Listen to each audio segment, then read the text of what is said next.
एक बार की बात है, एक छोटे से घर में टीरू नाम का एक डॉग रहता था। टीरू के पास सब कुछ था, सुंदर पिल्लो, टेस्टी खाने की चीज़ें और उसके ऑनर पुन्नू से मिलने वाली अच्छी पेट की मालिश। लेकिन टीरू शहर का सबसे आलसी डॉग था।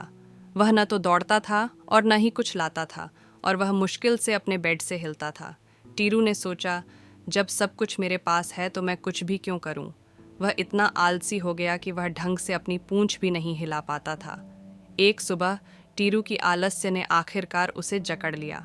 जब पुन्नू स्कूल गई हुई थी, शरारती गिलहरियों का एक ग्रुप खुली खिड़की से घर में घुस आया और सारा खाना गिरा दिया।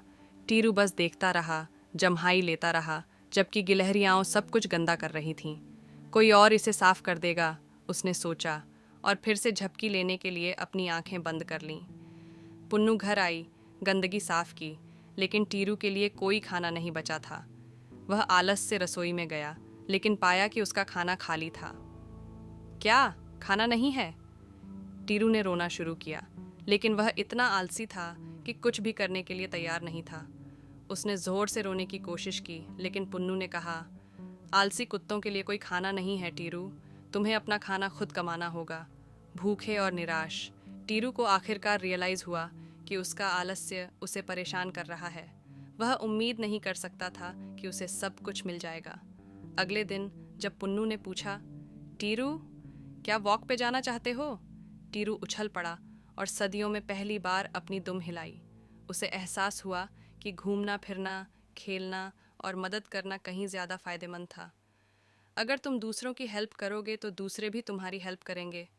आलस्य इंसान और कुत्तों दोनों को बर्बाद कर देता है। उस दिन से टीरू ने खुद को बदल लिया। वह दौड़ता, खेलता और यहाँ तक कि पुन्नू की स्कूल की किताबें उठाने में भी उसकी हेल्प करता। टीरू ने अपने जीवन का सबसे इम्पोर्टेंट लेसन सीख लिया था। एक्टिव रहना और दूसरों की हेल्प करना की टू हैप्पीनेस है, यानी खुशी की कुंजी है। अब वह न केवल पुन्नू का सबसे अच्छा दोस्त था, बल्कि उसका सबसे बड़ा मददगार भी था।